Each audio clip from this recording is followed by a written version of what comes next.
Hi all, so today we talk for the first time in a dedicated video on my channel about the Iberian Reconquista. As all the topics that I address for the first time, I want to make an introductory video first so that you can get the bigger picture before getting into the details that I will address in other dedicated videos. So in this one I will try to be synthetic, following an order that is essentially the evenemential one, and stopping every once in a while in my way of talking, addressing also the major political and social dynamics of certain that happen in parallel with certain major events. The Muslim conquest of the Iberian Peninsula occurred from 711 to 718. It was a very rapid process that was facilitated by the weakness of the Visigothic kingdom that existed into the central area of the Iberian Peninsula. However, it hadn't been immediately translated in a complete subjection of the territory. The same Muslim advance had proceeded, in various stages and with different levels of subjection of the local communities. Let's say that the center of the Muslim presence in the Iberian Peninsula was in the south. What we call today Andalusia, that took the name from, in fact, the Bilad al-Andalus, which was this province that the Arabs created, being part originally from of the Umayyad Caliphate, and which was the wealthiest and more populated of the whole Iberian Peninsula. This was the case since the Roman times. The Roman province of southern Spain was called Baetica or Baetica, as you wanna different kind of pronunciations you wanna use for Latin. The whole Iberian Peninsula had been always a very mixed, very ethnically mixed group, a very diverse area in many ways, but both for the environmental sphere, considering that in the Iberian Peninsula you have a very great variety of climates, etc. In places like around Malaga you have even subtropical climate. In the north you have a very cold Atlantic weather with mountains and snow, stuff like that, and a very harsh terrain, by the way. But it was also very diverse since the ancient times in terms of ethnical mix. The Iberians were not Indo-Europeans. We don't know where they came from, probably from Africa. Then the Indo-Europeans came, like the Lusitanians and eventually the Celts. That strongly influenced especially central and northern Spain. Then there were Greek colonies. At a certain point the Carthaginians conquered the south and the coasts, then the Romans arrived, so all the Italic immigrants came in. So it was a very diverse area, and even the levels of development had been always very different. So you basically had this very wealthy, densely populated and strongly urbanized south, and a very primitive harsh and poor north that however, as we will be seeing, would be the last stand of the Christians that were eventually after the Arab conquest of the peninsula had taken place, and from which the same Reconquista actually started. And in fact it's exactly in this region of the mountains of the north and of the Pyrenees, so this area that goes the Basque lands and the Asturia and Galicia essentially, um, um, that existed north of the Duero river line.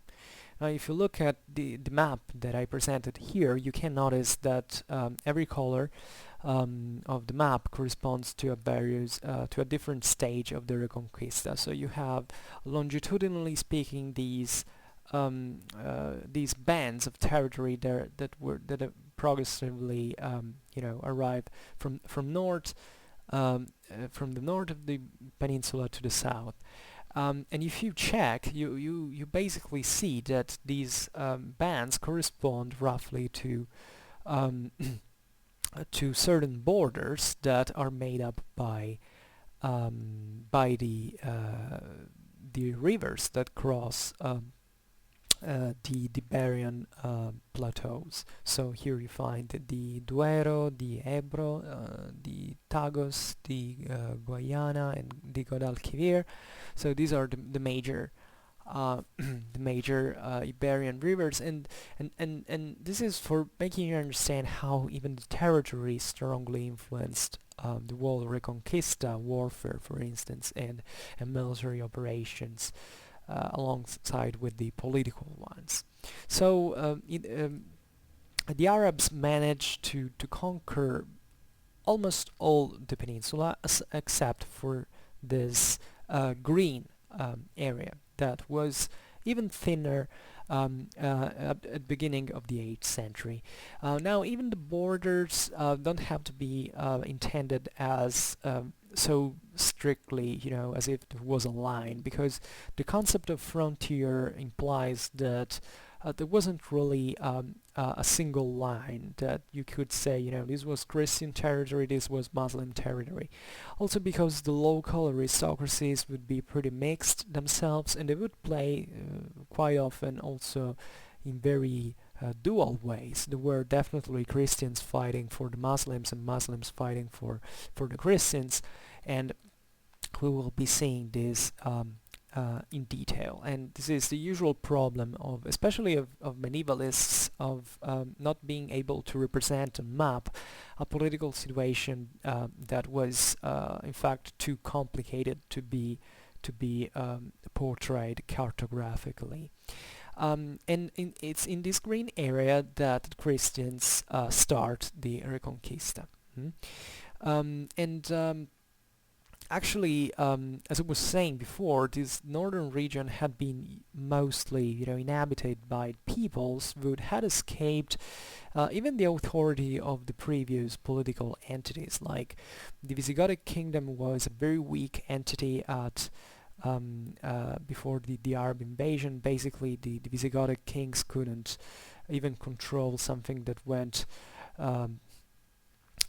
more distant than 30 miles from the capital, Toledo, here in the center of the peninsula.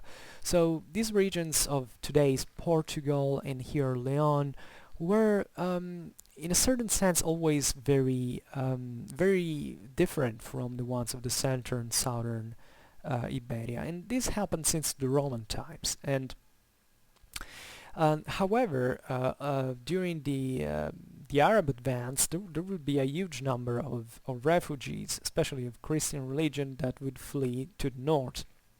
So even though we don't have many sources about this area, especially during this period, because as we were saying, it was a very poor area that produced also a few documents overall. We don't really need how we don't really understand how the whole thing went, how much social and cultural intersection there was, but we can see that it was very strong anyway, and that it produced something that really fed the spirit of the Reconquista, because the guys here in the north started conceiving themselves as the holders of this task of pushing back the Muslims from this huge advance that they had managed to achieve, and to do that as heirs of the Romans, of the Visigoths, and especially as Christians, because that was really the glowing factor from the Christian especially from the Christian perspective during the Reconquista, and it all started here in the north. And it's exactly between the 8th and 9th century that we can witness the birth of certain political organisms that would have been quite important for in the lower Middle Ages, but basically start from these times. The first and most important one is the kingdom of the Asturias. So the kingdom of Asturia, that was eventually called the kingdom of Leon. So you find it here clearly in the map. So you have Leon, that is the capital. Capital, obviously, in very relative terms for the society of that time. But I will discuss that in a while. And which is, as we were saying before, north of the Duero River.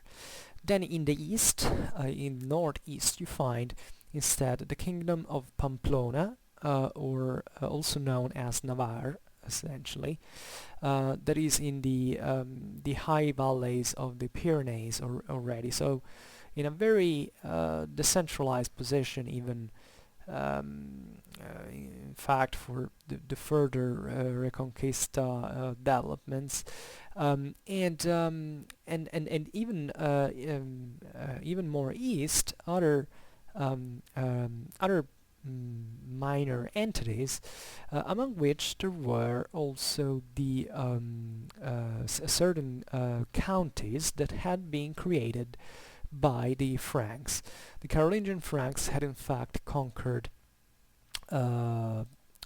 certain areas of northeastern Spain, in the area of today's Catalonia, essentially.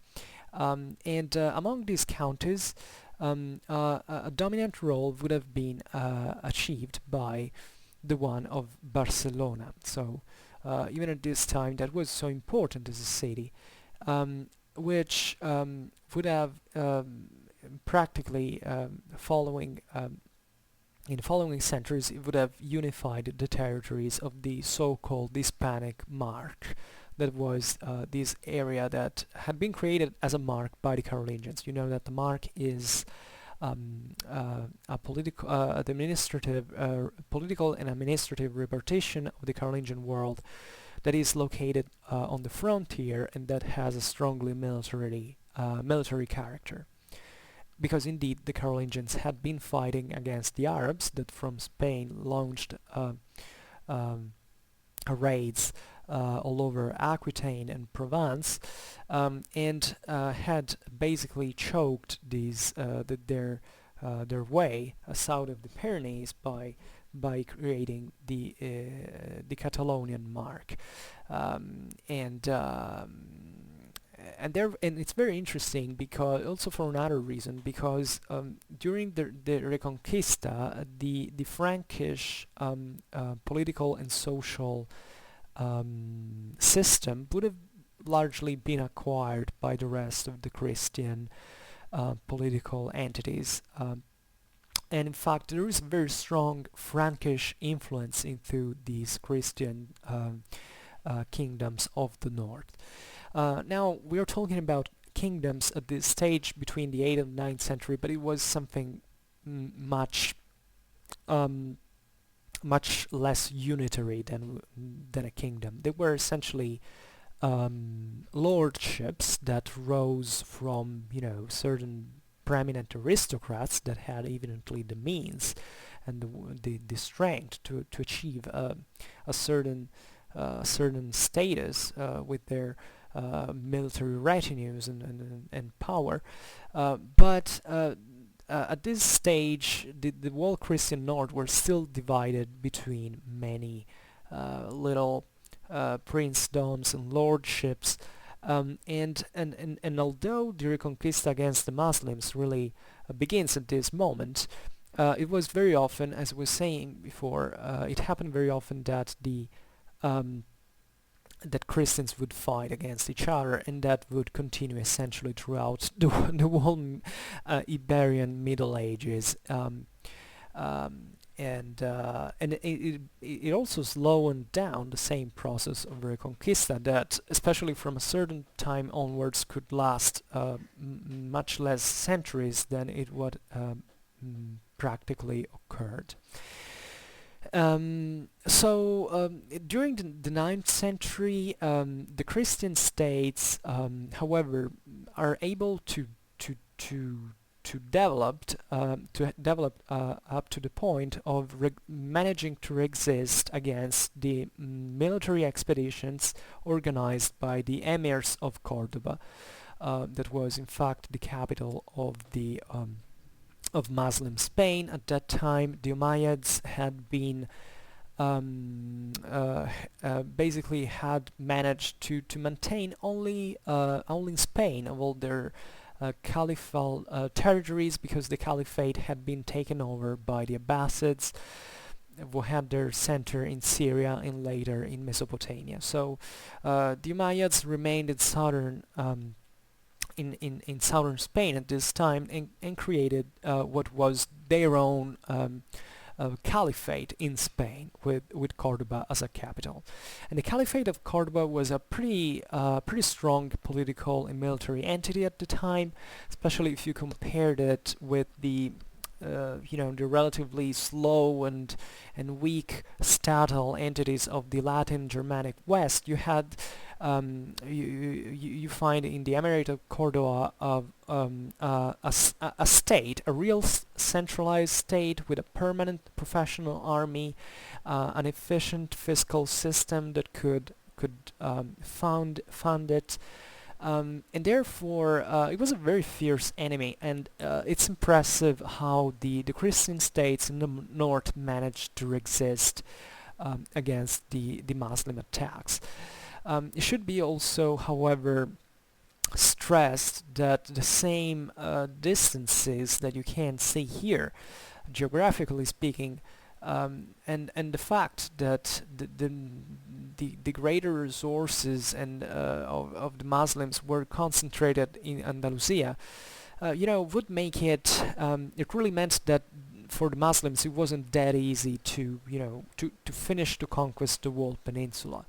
I mean, they could launch punitive punishment expeditions in the north to receive a sort of vassalage or a formal subjection of certain entities that were not just Christians, but there were many Muslim lords in Spain who were obviously quite eager to take the first opportunity to autonomize themselves from the centralized rule of the Umayyads.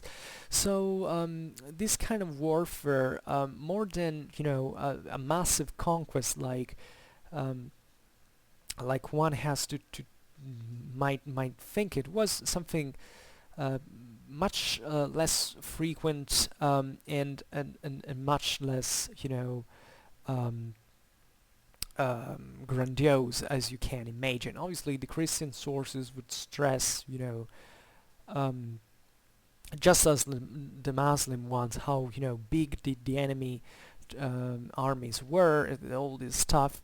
However, we still have to recognize how tough these Christian states of the north were in order to resist the pressure of the Umayyads, and how this process, especially during the 9th century, where these kingdoms were all still stuck in the north, would reinforce their own identity and their own ideology as the last resistance of the Christian of Christian Spain, and how this would eventually shape genetically the ideology of the Reconquista even during the low Middle Ages and beyond. So a traumatic moment in really in many ways, really. And the process of let's say the Muslim attacks really really brought to many political, social, and economical changes into the frontier lands because um, the very many areas first of all would be depopulated by the war. So one of the first things that the Christians did in order to expand progressively and pushing the Muslims south was to to make a policy of repopulation by sending new communities to live in certain areas where certain castles were erected together with other defensive structures, um, and that had to make up a bulwark against the further Muslim attacks. And especially a lot of castles were built in the high valley of the Ebro River that you find here here in the map, so in the east, which were in fact which was in fact the area that would later take the name of Castilla. Obviously, if you ever wondered where the name Castilla comes from, it's all of these castles were built during this period. Obviously, we're talking about a moment in which castles weren't like the ones of the Low Middle Ages. There were motte and bailey fortresses, but it's so important to see, um, I should find a right map to show that how the whole territory was dotted with these fortifications, and that tells you how um, the Muslims and Christians would fight inch by inch, even with between each other, in order to expand and to try to create a new political order, even at a very narrow local scale. And by the end of the 10th century, there was, however, a major Muslim offensive that had been organized by the Caliph of Cordoba, Al-Mansur, and known as Al-Mansur in the Latinization, but his name would be Ibn Abu Amir, called Al-Mansur, which means literally the victorious together with God. So see always the religious perspective that is present to these wars. The idea of victory, which is a very strongly military, ideal, together with God. So here you find the idea of jihad from the Muslims and the crusade from the Christians, even when certain concepts were not explicitated, but that they were part in a certain way of those cultures. By the way, the cultures of the time were strongly permeated with these concepts because war was a normal thing at the time, and it's still very interesting also to see how certain local Iberian traditions actually flowed into both the Arabs and the Christians of the north. For instance, the jinetes, this class of light skirmish cavalrymen that were formidable for frontier warfare, so these very fast attacks waged by light cavalry to raid and plunder, etc., that were really an everyday business at the time and in those places. Similarly were influenced by the strong equestrian traditions of the Visigoths and also from the ancient Cantabrians that inhabited the north of Spain, that were famous in the ancient world for their equestrian skills in combat.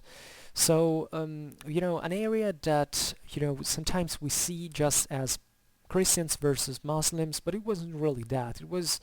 There were large groups of communities of very diverse background that, for very complex and complicated political dynamics, would essentially fight each other and fight among each other, and therefore shaping the Iberian society and landscape in a way that was functional to this form of continuous warfare.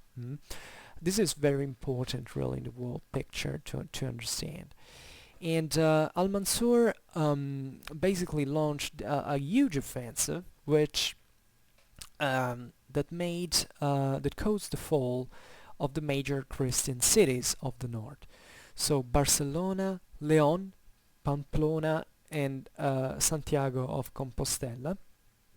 So as you can see from the map, some of the most important centers of the Christian principalities. Even think about Leon.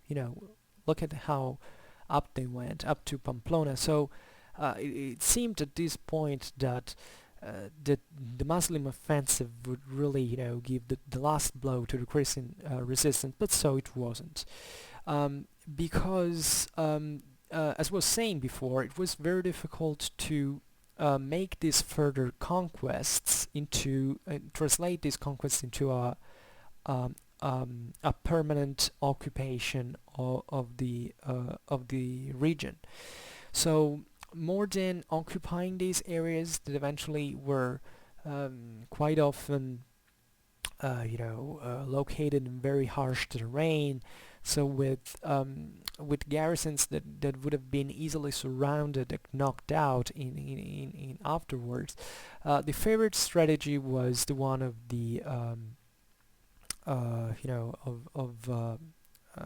razing everything to the ground and to essentially isolate all the enemy centers to make them grow weaker, essentially for economical reasons. And Al-Mansur died after a while, after he had launched his offensive, and together with him there was very soon the decline of the Umayyad state, which fell conventionally in 1031 and was eventually substituted by these famous local lordships that were conceived as emirates in turn of their own, called the taifas. So what we witness is that this very strong centralized statal entity of the Umayyads, at a certain point, with continuous warfare and progressive weakening of the statal structure, basically explodes and fragmentates in a very big number of local lordships that were quite similar by way conceptually to the Christian ones in the north. So you have even a certain point a very strong homogeneity even of lifestyle, of principles, those chivalric ideas that were present both in the Christians and in the Muslims at that time. Not very differently from the aristocracy of the rest of Europe, especially of the Carolingian one.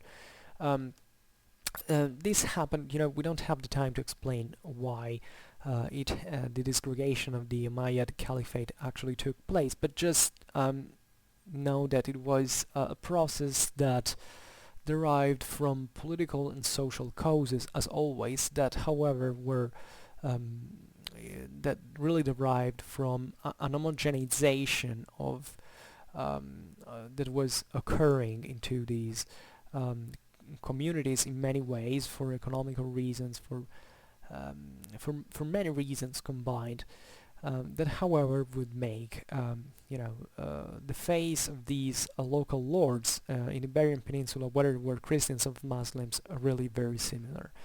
But at the same time, it begins to start something different, because at this point the Christian states instead have grown stronger, and therefore with the fall of the Umayyad Caliphate of Spain, they begin to intensify the action against the Muslims.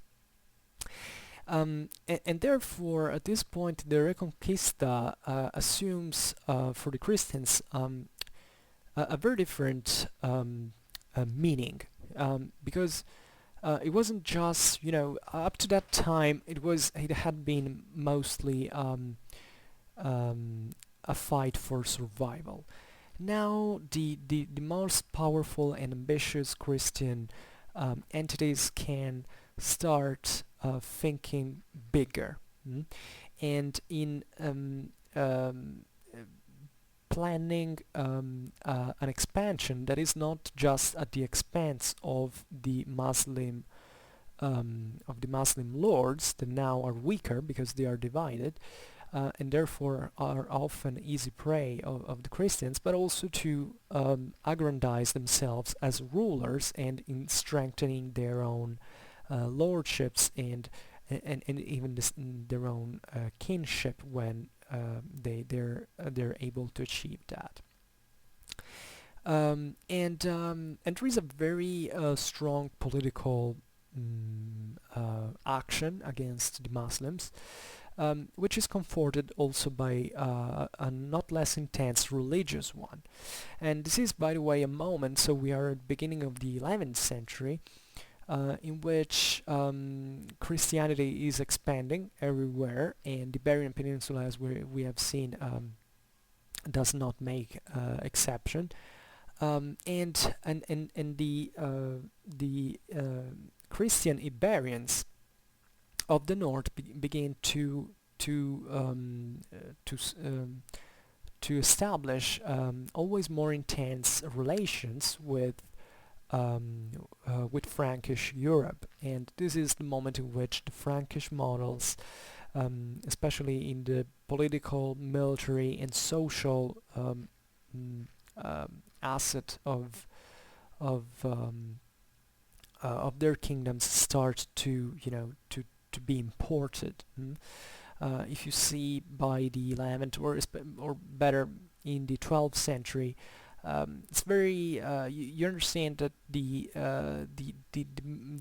Spanish the Christian Spanish military elite was essentially a copy of the Frankish one for equipment, for lifestyle, etc., always retaining naturally a certain character on its own, especially from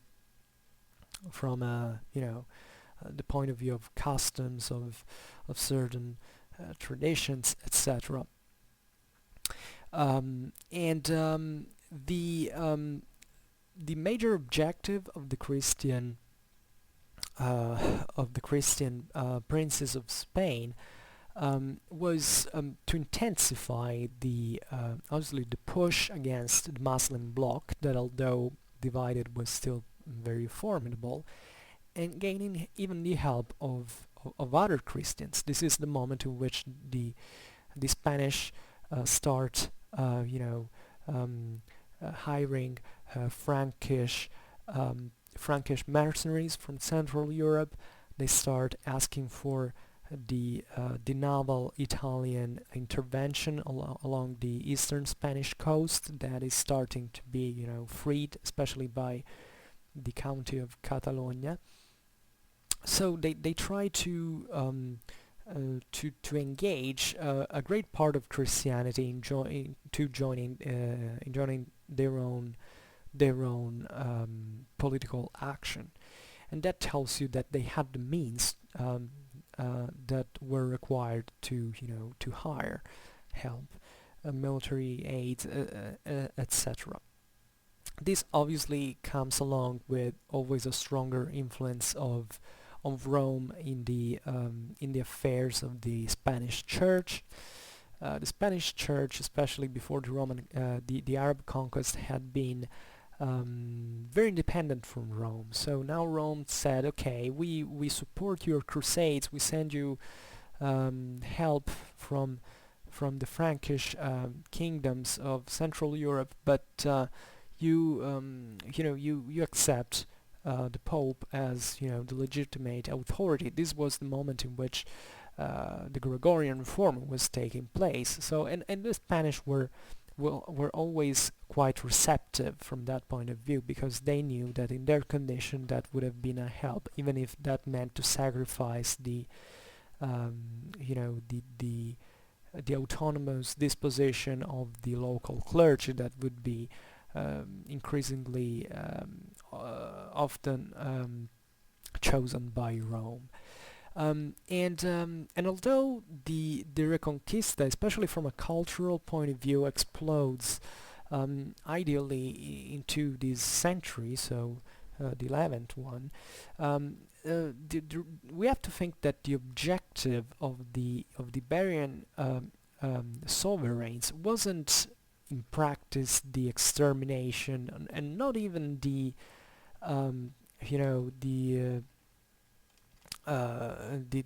the expulsion of the Muslims.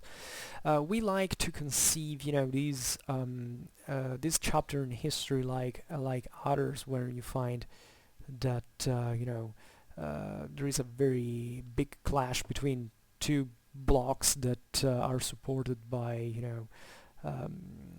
by a certain faith, etc.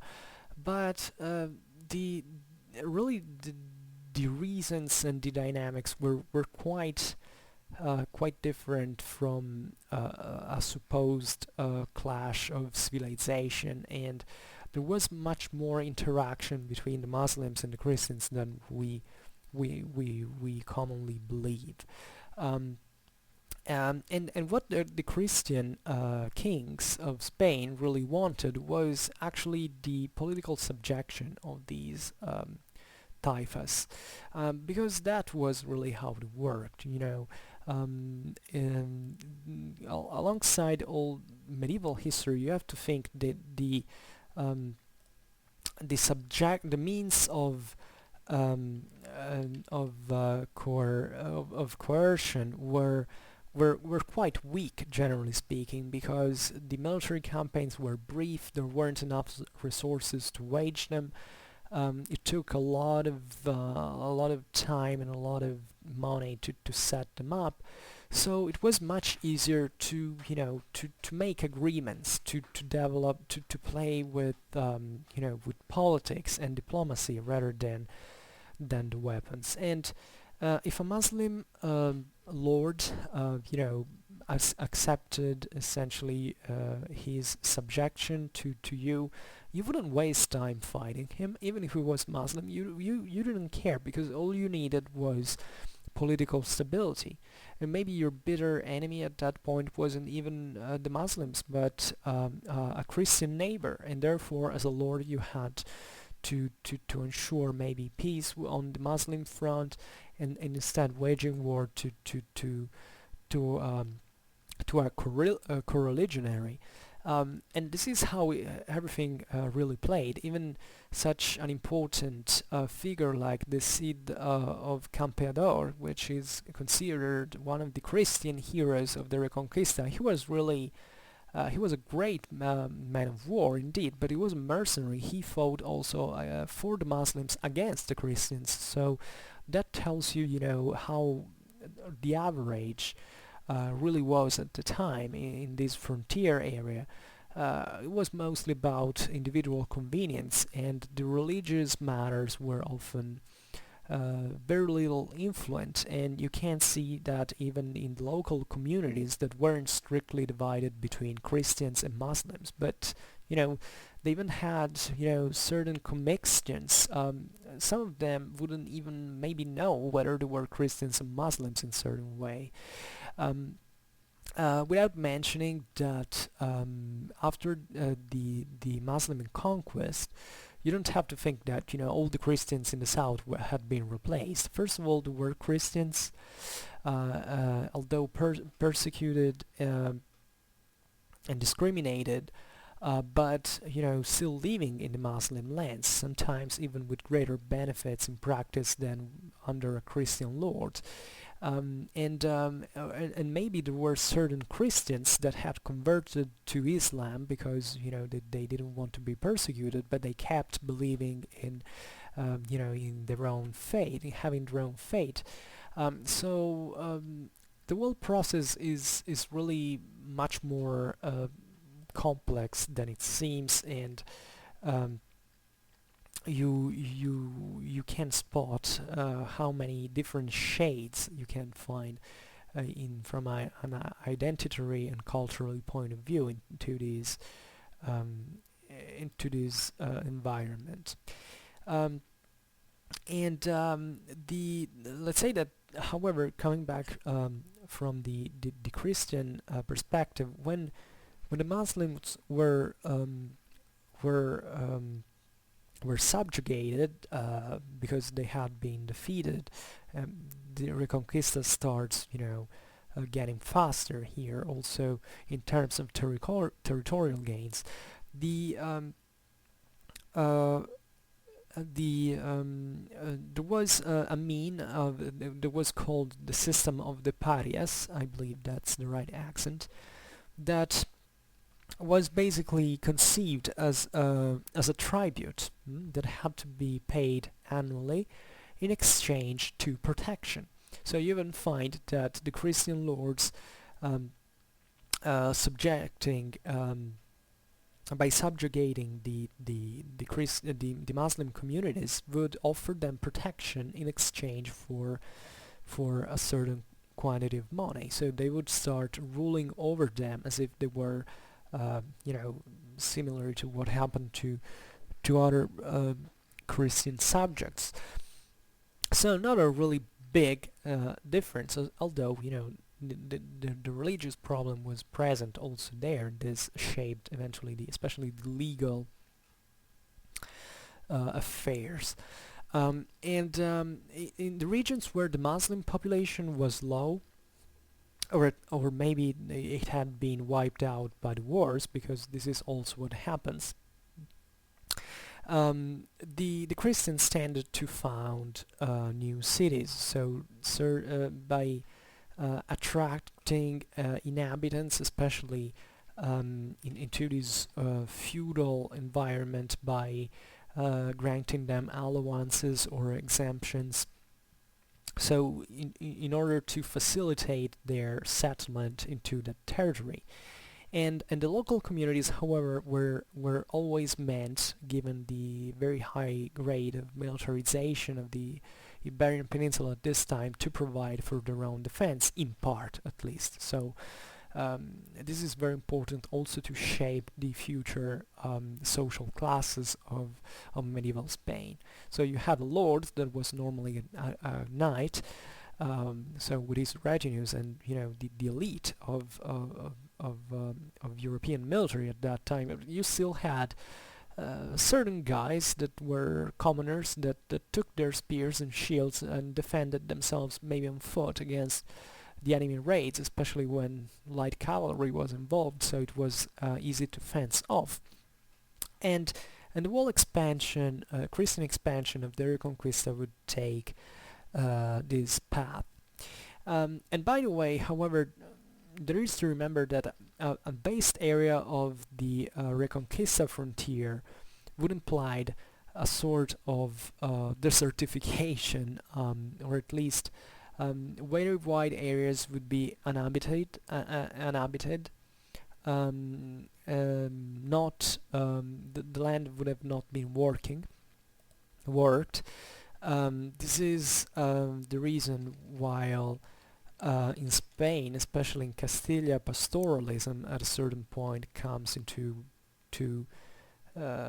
development, because the shepherds basically brought their herds into a certain area, maybe when there wasn't a war, and then in another season they would go away, and therefore they would set up a very mobile and dynamic system in which the earths could function well, while sedentary agriculturalism was made impossible by the continuous rates that were hitting, in fact, especially the local agrarian production.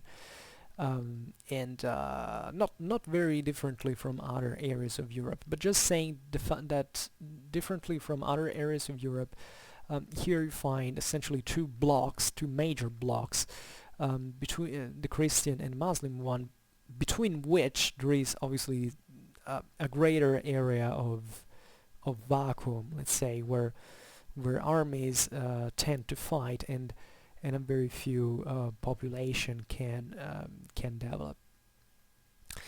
And in the areas in which the Muslim were numerous, which weren't few in Spain, they were granted by the Christian lords to maintain their goods, their laws, and even their own religion, of course, even though there was a relocation in certain cases, because, for instance, they had to abandon the major cities, or maybe they had to accept to be tied to a certain suburb to which they were destined. So there is even here a process of social engineering taking place on the base of religion. And between the 11th and the 13th century, as we were saying, there is an increase of the advance of the Christian states that saw continuous progress from the Christian side. Except, as we already said, there were, it was still a slow process overall because of the internal conflicts between the same Christian powers. These were conflicts normally caused by dynastic and territorial reasons. So not at all differently from the rest of feudal Europe. And after the death of Sancho III, called the Great, King of Navarre, who had ruled from to 1009 to 1035, there is a major change because the Navarre in this moment had managed to absorb Castilla into his domination, and even a part of the Lyon, so it had expanded quite westwards. And at the same time, it had grown so powerful even to extend its protectorate over Aragon. And at the death of this sovereign of Navarre, the territories were divided by giving birth to three kingdoms that were destined to dominate the political scene of the Iberian Peninsula for a very long time. So from one side we had Navarre, that was this core land of Sancho that remained intact. Castilla, which by the way annexed the Leon. So the kingdom technically is the Kingdom of Castilla y León in Spanish, and Aragon. And telling truth, Navarre and Aragon remained united from 1076 to 1134, when the crown of Aragon passed to the Count of Barcelona. And in the same years, so it was essentially a dynastic collection of territories. And in the same years, so between the 11th and 12th century, it was also created the crown of Portugal, that was essentially detached from Castilla, and it was transformed into a kingdom proper the 40s of the 12th century. The birth of Portugal is also very interesting. I have to make a video about it one day, because the Iberian kingdoms at this point start becoming involved also increasingly with the rest of Europe in political terms, and the political gaming between these games was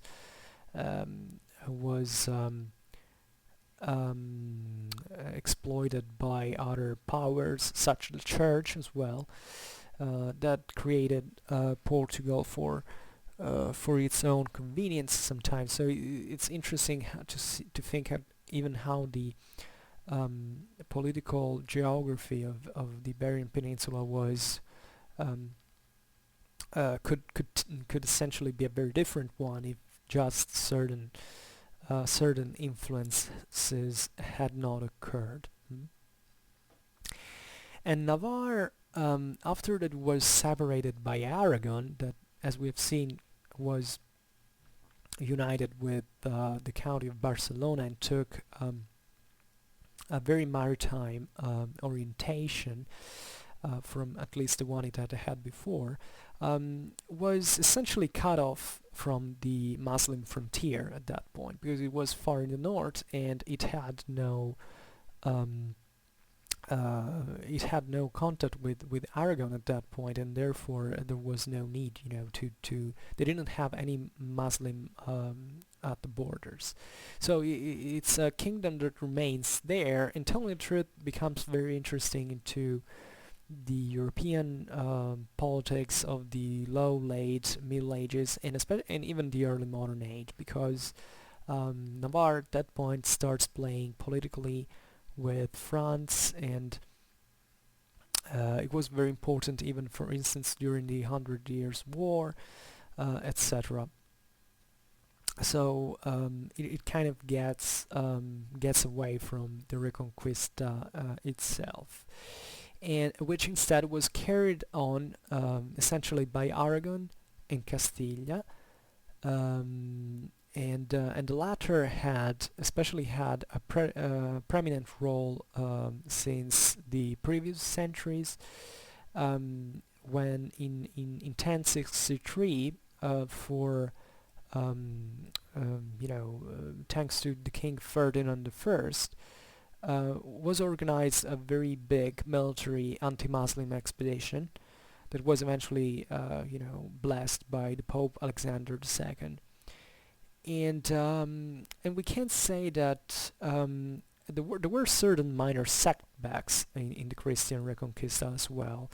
The first one was at the end of the 11th century, because of the counteroffensive organized by the Almoravids. The Almoravids were a Berber dynasty that had conquered what had remained of the Umayyad Caliphate in 1086.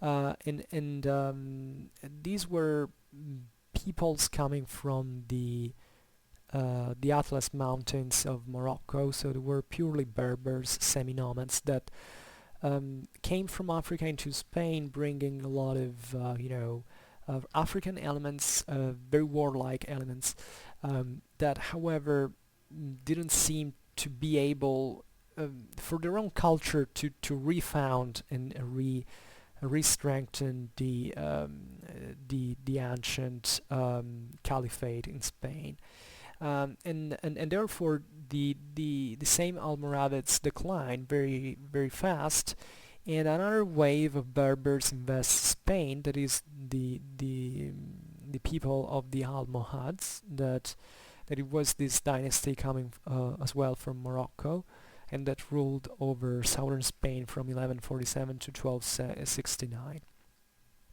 We will have to make a story of these populations in other videos as well. However, in spite of these setbacks, at the end of the 12th century, so in a moment in which the Christian kingdoms were strengthening themselves even internally, politically, and the Christian princes, restart the advance towards the south, and there is a series of wars that culminate with the decisive Christian victory of Las Navas de Tolosa. One of the most important battles of the Middle Ages occurred in 1212. Into which the Castilian and Aragonese army fought together. And this is very meaningful also for the whole picture, because you understand that these were bitter enemies. So by winning together this big battle against the Muslims, you can the Spanish Reconquista ideology obviously saw in it this Christian fellowship of these rivals that, in spite of their hatred, managed to win as Christians over the Muslim armies. At this point, however, the story is not really that that glorious, at least. The Reconquista begins to be very progressive, because with the victory of Las Navas, and you see that in map with this yellowish color in the south of Spain, the Christians basically conquer almost, geographically speaking, all of the Iberian Peninsula. They even arrive at a point on, very close to Africa, and to control the Strait of Gibraltar. This was achieved by the Castilians, who, however, were mostly a terrestrial kingdom.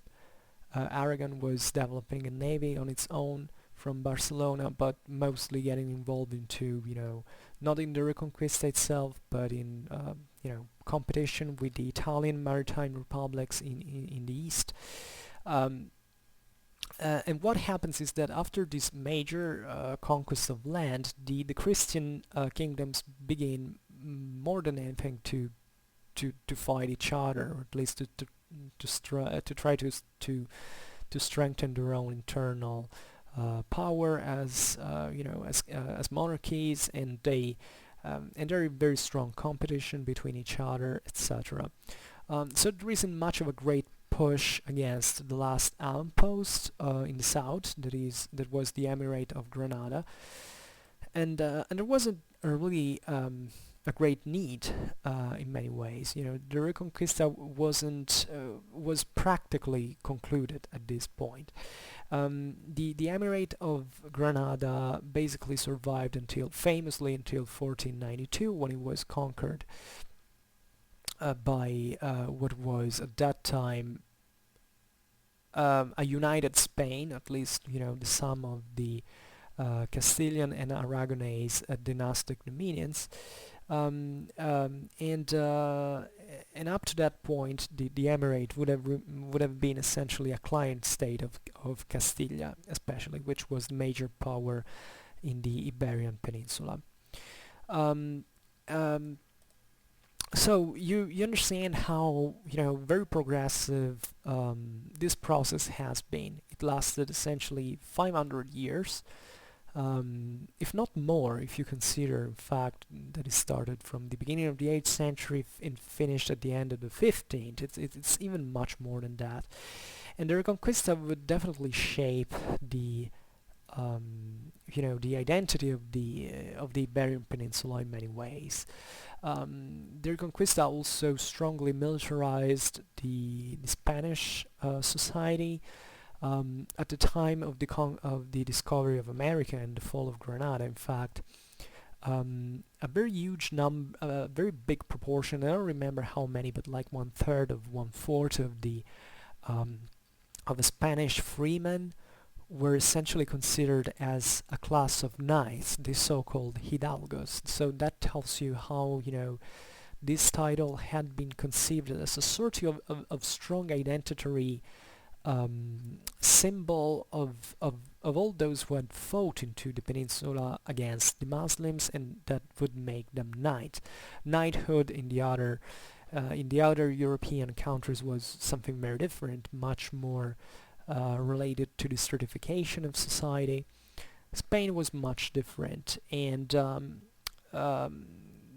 idea of the Reconquista would, however, feed Spanish expansionism also in the wars against the Ottoman Turks, against other North African populations like the ones the Spanish had fought in practice, with thinking about the Almoravids and the Almohads, and so many other influences that for now, we have to stop recalling because I've been talking for an hour. But I hope at least that the main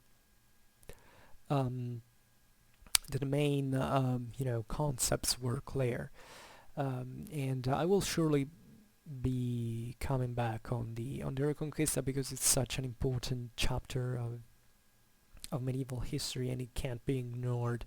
It must be, seen in detail. We skipped many important aspects. However, thank you for listening. If you arrived up to this point, yeah, 1 hour. That's not bad. If you like this video, please share it. Otherwise, leave a like. And if you want to receive more content from me, please subscribe to my channel. And if you have any question whatsoever, please write it in the comments or send me an email, and I will see what I can do about it. Maybe even making a dedicated video on if I have the time based on your question. And as always, I wish you a nice time and see you next time. Bye.